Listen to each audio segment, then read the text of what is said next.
Hello, everybody. And thanks for joining us, John. I mean, what an absolutely magnificent film.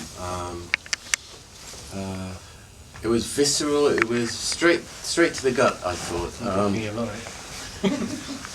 Well, you can block my light. You don't want to supposed to be in the limelight today.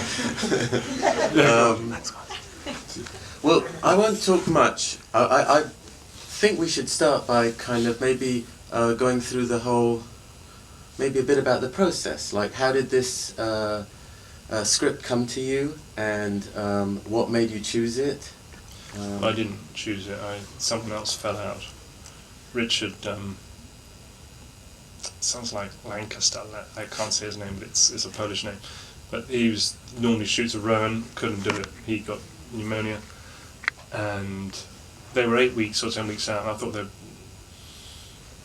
wait for him to get better, but they didn't. So I thought, no, I went to see Rowan, and I knew the film. I never read any Graham Greene, but I knew the film, and I liked his script, and I just liked their love story. This teenage, chaotic kind of, and of course it's set against all these huge events that happened around them. But it was a teenage love story. It was very tender and awkward, and they wanted to say things to each other, and they didn't, and it was, it was all. That's what I liked. Had locations been chosen? They had been chosen. Yeah, there were a lot of strange locations. Well, Brighton was a strange location because there was nowhere to point the camera.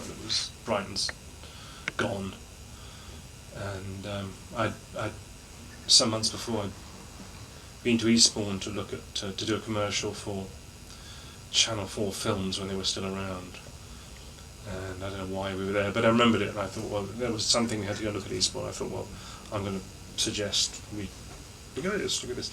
And Rose said, well, I like Brighton, it's got great atmosphere. I said, well, no, that's what you do. I said, well, we can't move the camera anywhere because there was nothing left. The pier had gone, they'd destroyed it. Even since Quadrophenia, it changed a lot. And then the front had changed, and there was 2 lanes of traffic down the front, and there were stag weekends and all that stuff. And you haven't got much money. You can't just secure locations. You don't want all those people leering through the camera, and then you couldn't close the traffic down.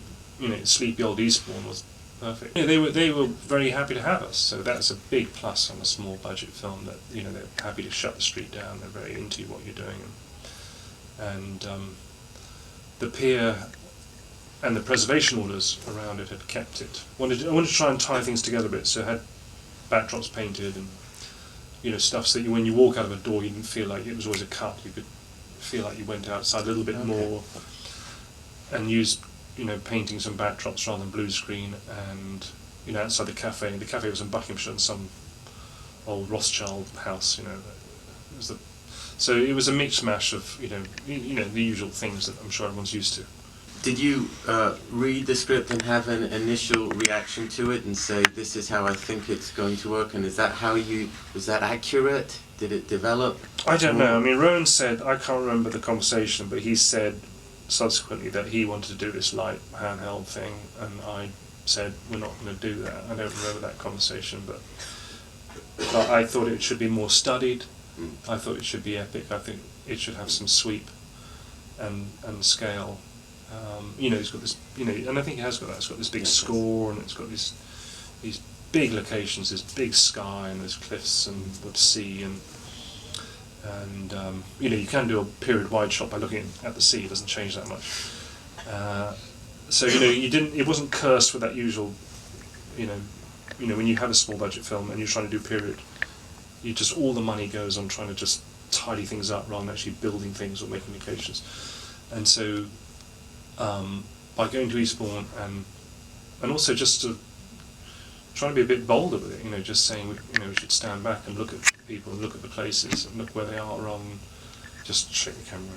And we looked at old lens systems, and he sort of got excited about, well, you could use this, you could use that, and we shot tests. And I said, you choose the lens system, and we ended up with this series of lenses. Well, they're not really a series at all. They've got this magical name called Crystal Express, but they're a bunch of old.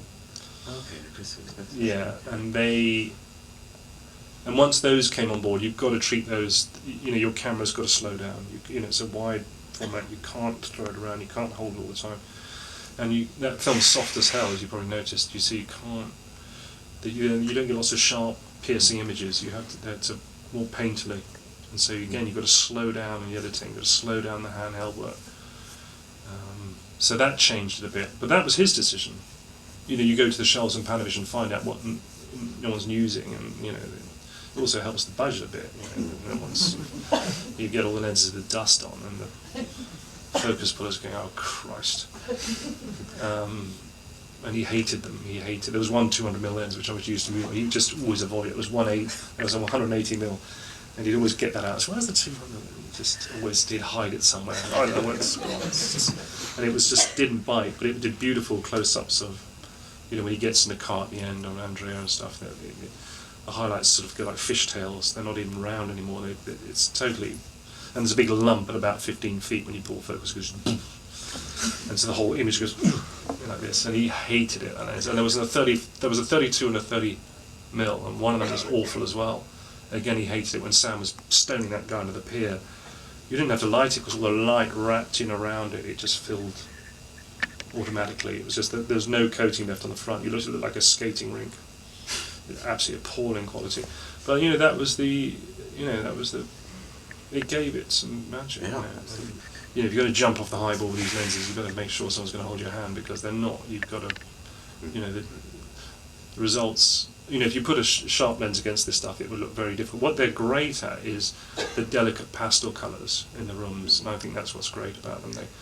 When she wakes up in the morning, all those sort of ambers and peaches and pinks and roses, and they pick up those so well, and they can't seem to control the highlights. They just blow out, and that works well. When she gets married, she walks to church, and you can use really hard light with these lenses, and they don't seem to suffer that brittle, horrible, sharp edges that you get these days in this digital world we seem to live in. But people glow. The light hits them, they glow. And so she's standing in the light, and she's about 4 or 5, 6, 7 stops. So I don't really care. That on one stop it doesn't really matter. You just let her go. And so she's glowing and sat, and Pinky's standing in the shadow away from her. She's glowing like an angel. She's all pure, and he's full of sin. And playing with things like that, you can't really do that on your normal kind of modern cooks and sizes and whatever. They just don't let you have that poetic stuff. Very good at those delicate colours. I mean, when he is actually when he's in the urinal and he throws Pinky into you can actually see on the urinal, it's like a Stilton cheese. So if a urinal could be a Stilton cheese, as a thought. But anyway, you can see all the the fissures and the cracks and the colour, and it picks up those well. That's what's so strange. It picks up those pastel in the mid-range stuff, and everything else blows. Now, if that had been shot on something new or something, or it'd been DI'd to death or something digital, that would have just been a white porcelain thing. And so the film has got this, this dirty tobacco stained spam tin peas kind of everyone that's ill. And, it's got that look to it. These lenses, they come up, one comes yellow, one comes green. They're not matched as such, and that's what you just go with that. You don't worry too much that they bounce and they change. And then we chopped an Elite as well to get some of the long lens stuff. So that was the first. Panavision are fantastic. They kind of helped themselves once you said, can you make the anamorphosized an Elite for us, which I think is the first time they did that. So that gave us this very long lens. Gave us 1100 or something. And what film stock did you choose in the end? It was all pretty much all 1.9. Okay. And it was pushed. I pushed it a lot, sometimes 1.5 or 2, because I didn't care about the grain. I care more about colours than resolution. And because you use these lenses, you ain't going to get any resolution anyway. But they do look all right once you start biting them down. But we always try to shoot them open. But that's why I was talking about the colours. Of what Helen's wearing, what Andrea's wearing, the interiors of those rooms. They really pick up beautiful colours, and those sunset shots of them on the beach, it all starts fizzing as it goes down, and you start losing the light. The lighting was really just so bold, and it played such a... I thought it was such a part of the story. A whole bunch of things that were almost kind of character lighting. You really felt Brighton and the sea. It was almost like having seagulls in the background. But yeah, no, hard light, open face stuff, you know, letting the lens diffuse it naturally, quite a bit of smoke, quite a lot of domestic light bulbs in the cellar, you know, a lot of flare, which you see with it, softens the image again, and you don't use so much fill. So you have to get used to that, how much the lens will. You don't want to overfill the lens, and you want to be able to control that. It's a difficult thing with an anamorphic lens, like, especially an old one like this. You have to really, when you get used to them, you look through and you, playing with the iris, you actually see where the bite is. You can actually feel it. It's very subtle, but you can actually see where the lens wants to shoot, if you want flare, or if you want resolution and bite, if you've got a backlit situation. So that is not on a normal lens, which just goes all the way up and all the way down, you know, all the way from 2 to... So again, you're playing with that, and then not really doing what the meter says, just doing what the iris says. It felt a lot more like the psychology and the drama was more apparent to me than anything to do with period. Right. Everything that felt period was something that seemed to advance the story and the emotion. And really, to me, you just went straight into these characters. Yeah. And I think that's usually the sign of a really great film. And I think you achieved that just fantastically. To me, I think they were characters. I think they were. You know, Andy Serkis, someone said he plays a Bond baddie. Well, fuck me, that's what he would have wanted to be. He would have wanted to be a Bond baddie. And then Sam, people sort of rude about him. I think Sam's great in it too, and they are the characters. They're all. So once you get into the film, once you get the audience where you want them, you can really, you know, take it off, and people forgive all that kind of, you know, the art direction, you could say, is, you know, it's too decayed, it's too over the top, but it probably is, but, you know, so what? I don't care. The lighting's over the top, you know, the fan and the thing, you know, but again, you know, yeah, it's character, you're right, you know, I mean, it's when you have, like, you know, no money, what else you got? You've got really talent. And some crap wallpaper. You can't do many wide shots in a period film in this country anymore. The 60s is gone, you know, it went a long time ago, you know. And, you know, when I started making movies, they were trying to imitate it in the 80s, and it was a lot easier then. But it's really, you know, it is difficult. But I say, you can always try and do something, and there is, I think, a sort of tendency to just shoot it and, you know, get the latest, cheapest, the best digital camera and say, oh, we've got these lenses, and, you know, go to Panavision, there's lots of stuff on the shelf there that's funny as hell. They're like old cheeses, they're all like, poof, smell this one. And they make great smelling films, you know, so, yeah, no, I think everyone should try a bit, not try harder, but just, I don't know, think outside the box or something. I don't know what a strange expression means. Do you sometimes wish you could carry on some of that experimentation onto some of the bigger films, or is that... Well, I try, yeah. I mean, a lot of people just think, man, you shoot tests and stuff. I've been shooting tests this week. What about this? Yeah, great. And you know full well you won't do it, you know.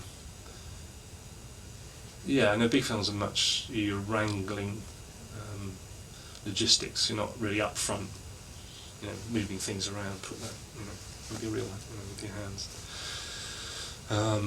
You know, some do, you know, but I think that's got to be realised way back. You know, they don't bring you on really early enough when you start talking about that stuff. You know, yeah, I've tried to do that a few times, successfully, and, you know, sometimes not so. But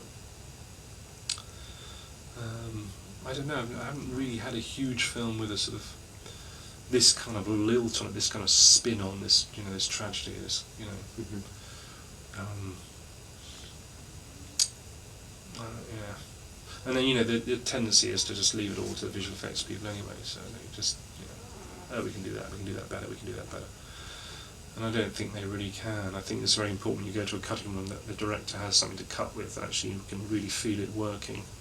If you've given it to him on camera and see that it will work, rather than waiting for months for the elements to come in, and they all come in so sterile, and they're building the shots up in layers, and you know, I think some directors do think like that, and they can actually, you know, see those shots come in, but when the actual cutting starts, which is straight away when you stop finish, you know, even when you're shooting, but when you really stop shooting 5 or 6 weeks after it, they're really fresh and they're really trying to do things. If they don't love the shots, or the shots have got too many blue screen elements in or too many cutouts, they're going to kind of disregard them. You know, I think you'd automatically disregard them. So, well, if you do have mad ideas about lenses or flaring or doing things or changing shutters, or they do get a bit squashed by visual effects.